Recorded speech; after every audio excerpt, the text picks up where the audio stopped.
This is 6-time IFBB Bikini Pro Champion Brina Martinez, and I take ZMA5 to make sure that I get the zinc, magnesium, and vitamin B6 needed to keep my immune system healthy and snack strong.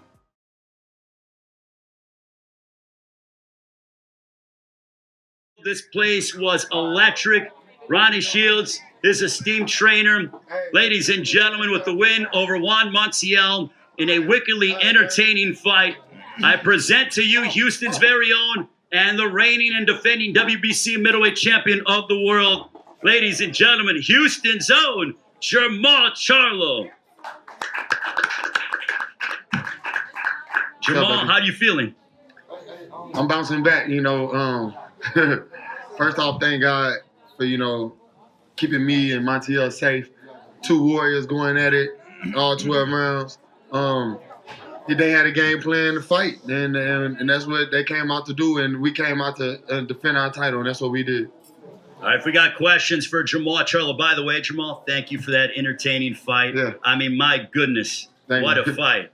Yeah, man. You treated us to something special tonight. I appreciate it, man. I just put in a lot of hard work with my trainers, Ronnie Shields, Dominic Gwynn, Creed Fountain, Edward Jackson. We work nonstop, man. Everybody in my camp, Steve and Chamba, y'all know who y'all is. Brian, thank y'all, man. Thank each and every one of y'all, man. Every day we get up and we work, we grind. We kept it professional. I'm on schedule every hour on the hour. Jermall Charlo's doing what Jermall Charlo's supposed to do. And then I got time for my babies, and I got time for my kids, and I got time for my wife, and talk to my mom and my brother, and my whole soul is just, it's a dream come true. Got questions for the champion, Jermall Charlo? Champ, right here. Does it surprise you that he tried to take you into deep waters and he thought you were going to fold because he kept that pressure up like he said he was, but it's like he was surprised that you were still there? Nah, man. That dude didn't know nothing about deep waters. I was in there fighting. He just made some elegant adjustments, and that's what I like to call it. Like, the best boxers in the world, they make the best adjustments. And my trainer, Ronnie Shields, told me, dude made some adjustments, and you made adjustments back, and that's how you got the victory. He was coming to win the WBC championship. So we got to think, this is a warrior. He was a true warrior tonight. I take nothing away from Montiel. He's a great fighter. Awesome game plan. Very, very awkward. This happened from ahead, but y'all couldn't tell. But I remember it like it was yesterday, or like it was just a couple hours ago. I remember when I leaned it in. It was probably like in the, I want to say 7th or 8th round, but it didn't affect me to the point where I couldn't keep going. Like I dug deep. He dug deep. we had a fight. It was a fight broke out tonight. Would you say you went through a little adversity in the 8th round? It seemed like he buzzed you midway in the 8th round. I never got buzzed though. Stop that. I didn't get buzzed. I just got a little, I had to make adjustments. I had to, keep getting class in the head. Like I had to sit back. I was headed in too far, and I was over my leg and my right leg. I was a little bit over it. I made my adjustments. I sat back a little bit, started shooting a jab, and we finished the fight.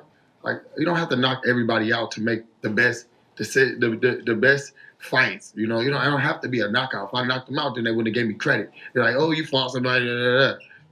But I had a warrior in there tonight, and I appreciate him fighting me with everything he got. He challenged me. I stood up to the challenge. And my final question, by surviving this challenge, going on to the next one, do you think you sent that message to 160? It's going to take a bad man to get that belt off your shoulder? I mean, y'all seen the hard fight tonight. It's obvious that, I'm here to fight, and I'm not dodging nobody or ducking from nobody or whatever they want to call it. Like, I'm a fighter, you know what I'm saying? I'm here to fight. I'm here to take care of my family. I see my babies out there yelling for me. They was having fun. Everybody had a good night tonight. Hey, Jermall, you said after the 8th round you had to make adjustments. Could you go into the details of what adjustments you made? I got away from thinking. I was just looking for you. Sorry, I got stitched up. First time in my career. Yeah, so I got back to the corner, and I noticed that the feedback from my trainer was awesome. But I could tell that my output just wasn't the same. Like, he was staying away from me. He was avoiding me a little bit more. So I tried to step up, but I stepped up into like little flukes, little like little fluke jabs and right hands from both stands. So it's like, oh man, I gotta get around this for some reason. Boom, caught him with a shot, hurt him. You know, damn it, sent him out. But then you gotta kind of sit back because he's hurt and he's strong at the same time. So you gotta kind of remember, like, you know, you gotta be a fighter. You gotta use your IQ, and that's what I did. I just like up my game, and I got the victory, and I'm proud of it. Like honestly, like it take a real fighter to fight through stuff like that because another fighters would have stopped. I mean, we was going to the body, head, everywhere, like hitting the back of the head, whatever. Like, you know, just stay smart. You know. You know, in those mid rounds, you really hit him with a lot of shots. It seemed like the ref was kind of close to maybe stopping it a couple times. Were you surprised that he was able to withstand that barrage of punches in the middle rounds? No, the ref did a beautiful job of letting us fight. I never complain about the referee. I think their jobs are very, very hard, and they do an awesome job of making sure the fighters stay safe, and that's what all I wanted. I thought maybe at a point in time he was out on his feet real bad and probably could damage him. Like if you know, if I kept going in, but the round ended, and that's what happened in boxing. You got 3 minutes to fight. Like I said, I made the best adjustments I could make. You know, and out the dub, man, I'm just happy about that. Maul, early in the fight, obviously you looked like he was in there to survive, right? He was doing different tactics and stuff. But at what point in the fight did he earn your respect? What? In the sense, or so He did good in the beginning, and he did good in the end. I made the adjustments in the beginning to press him because I seen him like sitting back. So I'm gonna go ahead and get him. Boom, boom, boom. Got him hurt. Boom. Winning rounds. I'm doing great. You know, and then he made adjustments. He stayed in the southpaw stance a little bit more. He switched instantly. And then we get to going. Then he switched back. And then, you know, he throw wild hooks. And I'm blocking. I said, you know, I'm going to get closer. And stay in the pocket, you know, pocket press him. And I pocket pressed him, landed some body shots, you know. And I honestly felt good, honestly. I could have boxed like 5 more rounds or whatnot. But, I mean, hey, he's a tough fighter, you know, tough competitor. Coach Ronnie Shields, real quick, what were you telling Jermall in the corner? And, you know, it seemed like when Jermall was getting some pressure toward him, it's almost as if he went and he's like, okay, let me get back on that jab. Was that one of the instructions you told him? Absolutely. I think that, you know, after Jermall hurt him, then, you know, the kid, he came back. Look, the kid was in great shape. And, you know, we all seen that. And so I thought that was best that we just get back and start boxing. And, you know, I thought that Jermall kept making him run into stuff, and it was hitting him and hurting him. But, look, this kid was determined. He was determined to win, you know. And the people complain about, you know, you don't fight this person or you don't fight that person. But, look, the kid was making them a fool in the world for a reason. And he showed everybody that he wanted to win this world championship. And he put up a hell of a fight. But Jermall was better tonight. Jermall, right in front. First of all, congratulations on your victory. Obviously, take some time off, rest, be with the family, enjoy your Father's Day tomorrow. But it seems like Murata and Triple G already have plans to fight at the end of this year, which leaves Demetrius Andrade. Any interest in a unification fight there, maybe towards the end of this year? For sure, he got a belt. Yeah, let's go get him. He talking, and he gonna run right into some, you know, we bought that. Like, I'm ready. Like, don't worry about none of that. Like, we gonna take care. We gonna clean up the division sooner or later. Like, man, I'm really relaxed. I'm chilling. You see me walking through it. Like, bro, I'm gonna make the best adjustments, and that's just what I'm here for. I don't make the fights. I don't pick the fights. You know, whatever circumstances that he in, I'm not here for none of that. I'm a fighter. I don't look. I own the Lions Only promotion, but I don't have rights to make the sanctioned bouts and to make the commissioners of each belt, and he fights on a different network. I'm not into all that, all right? I'm just, if you want to fight, you know how to make the fight happen. That's all I'm about. You know, like, I'm not going to go back and forth with him. But he's a horrible fighter. He's a horrible fighter. I mean, it's going to be a horrible fight. I mean, what you saying, like, you know, whatever. I'm cool with all that. You know, I'm not here to talk shit about anybody. We warriors. I'm down to get in the ring with anybody. I just showed y'all to fight. Like, you know, let's see if you can beat dude I just fought. You know what I'm saying? And then we'll talk. Like, you know, like, whatever. And secondly, obviously, here in front of your home crowd, beautiful to see all your fans and supporters and family and friends. Notice, you walked into the press conference with a close friend of yours, Chris Brown. Care to share just maybe some things he shared with you, congratulating you tonight? No, I mean, it's just natural. You know, we talk all the time, every day, you know, off there, you know. OHB for life, you know, OVO Charlo'S. They call me whatever they want to call me, you know. I got friends that just motivate me to, you know, continue to be great. And I got great friends around me and good people around me. So at this level, you know, sometimes, like, you know, it's like that, you know. Good question. Charlo, first I just want to say congratulations on a great fight. And you're one of the voices of the heroes for the kids down here in Houston. And when they see you perform like this in front of a sold out crowd at your top level, like, it's something that they really want to aspire to be. So what advice would you have for the kid that's out there in Houston that wants to follow in your steps? I tell kids, like, don't give up, you know, pick something about yourself and, like, take it to the next level.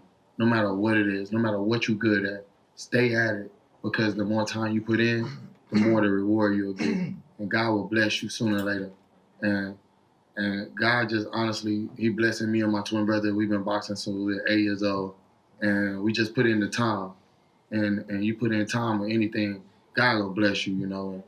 And that's just one of the things that I really believe in strongly, that, like, we probably wouldn't be at this level if, like, my mom, my dad put so much time and so much effort into. So parents, you know, you love your kids, you know, focus on them, put something into them, and let them strive to be the best they can be. And that's just what we do, you know. I do it for the kids, man. The kids, I love the kids, man.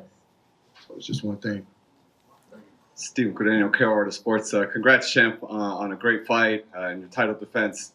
You talked about the stitches and it kind of being the first time in your career. You kind of say it with a smile a little bit. Is it almost kind of like a little bit of a badge of honor to have that in a fight and kind of persevere? I mean, you see how they walk in this press conference with no glasses on. You know what I'm saying? That's still pretty to me. You know what I'm saying? It's just, you know, it's just little war wounds, but, you know, it's part of the game, man. Honestly, I'm okay with the decision tonight. I shut them out. I mastered the game plan. I did what I had to do to, you know, get the fans what they deserve. Every fan that came out, shoot, I seen smiling faces, you know. We got the freedom belt tonight. You know, I'm happy about everything. Like, I did it for my people. I did it for everybody who loved Jermall, Charlo'S.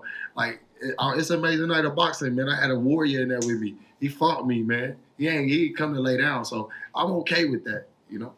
And my last question, you put the necklace over him afterwards. Just what was that moment like with you and him, and what did you tell him in that moment? I let him know, like, you know, congratulations, man. You made it through a fight. I got 22 knockouts also, you know. And you made it through a fight tonight with a warrior. And I made it through a fight with a warrior. And I congratulate him, man. Like, you know, we put our life on the line tonight. We did it. Thank you, man. Good. Congratulations, champ, on your victory tonight. You've always represented Texas well. You know, you're one of the best, if not one of the top fighters in the world, you and your brother. You came out to Gots to Be a G. I mean, you had the crowd rocking, you know what I'm saying? Yeah. You showed a little bit more tonight as far as that Mexican style. You were in the pocket, you were banging to the body, throwing uppercuts, jab. I mean, you were boxing when you needed to, and you were slugging it out, giving the fight fans what it is that they came and paid to see, which was your showman. My question to you is in the 6th round, brother, you had him hurt, you had him rocked. At that moment, did you feel that you were going to get him out of there? Yeah. You know, we ran out of time. Like, I got him hurt at a you know, decent time in the fight.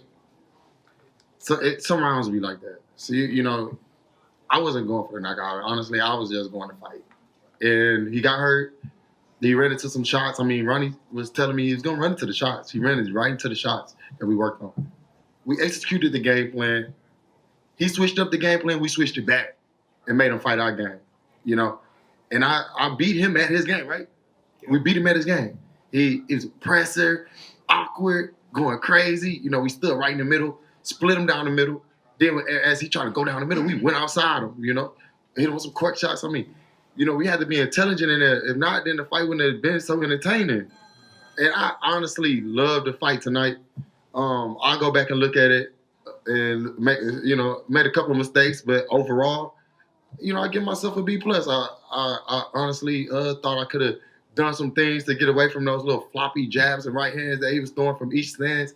But hey, I'm like really awkward, but he was strong at what he did. A fighter like I've never fought. I don't really think there's any more fighters like a what's his name? Montiel. No, Ricardo Mayorga style. Yeah, gotcha. He had like a Ricardo Mayorga style. Like he was like everywhere, but he was strong. And like if he catch you slipping, he'll probably hurt you. He hit me in the back of the head a couple times, back of the ribs. Like I knew it was just to get me off guard. Be like threw some nice uppercuts. I mean, dude was taller than me. It was like nice. I liked the competition.